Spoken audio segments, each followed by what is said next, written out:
Almost ধান ক্ষেত পার হয়ে দেন যাচ্ছি আম পাড়তে। আসলে অফিসে কোনো কাজ নাই, যার কারণে চিন্তা করলাম যে একটু ঘুরে আসি, প্লাস আম খেয়ে আসি। এর জন্য আর কি বের হয়ে গেছি। আর বের হইতে হইতে চলে আসছে এদিকে। রিজন আম খাইতে হবে।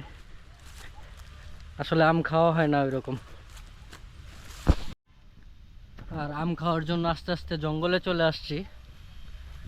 দেখেন আশেপাশে পুরাটাই জঙ্গল, আর উপর দিয়ে বৃষ্টি পড়তেছে টুকটাক, অল্প অল্প বৃষ্টি। আর বৃষ্টির ফোঁটায় ভিজতেছি, প্লাস জঙ্গলের ভিতরে ঢুকতেছি। আসলে আপনারা অনেকেই জানেন, সেটা গাজীপুরে আপনার এই সাইডটাতে একটু গ্রাম টাইপের। সেটা আপনি হয়তোবা কোনো মুভিতে দেখতে পারবেন, অথবা নাটকের কোনো সিরিজে, অথবা নাটকের অভিনয়ে যে গ্রামগুলা উল্লেখ করা হয়, যেমন কালীগঞ্জের এই সাইডটা, এই সাথে আছে কিছু আরও অঞ্চল আছে। গাজীপুরের এই সাইডটাতে একটু গ্রাম টাইপের, যার কারণে যেই গ্রামের পরিবেশটা প্রয়োজন সেটা আপনি এই জায়গাতে পেয়ে যাবেন। আর এর জন্য আমি আসছি আম খাইতে।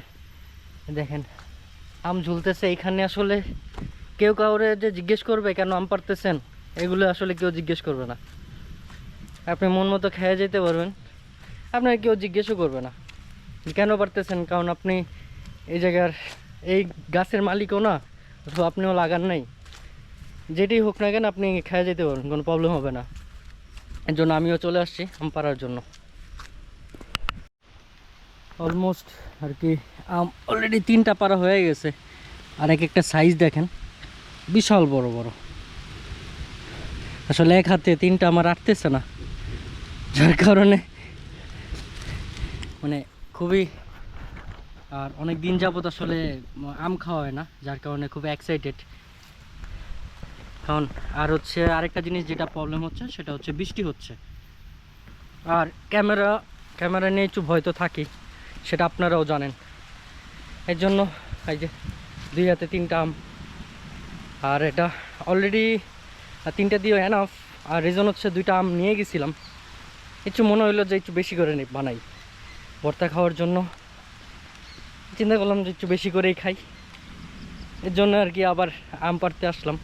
আর 3টা পারছি, এই 3টা দিয়ে আশা করি সবার হয়ে যাবে। আর ওই জায়গায় 2-3টা আছে, সবার এনাফ। চলেন, লেটস গো।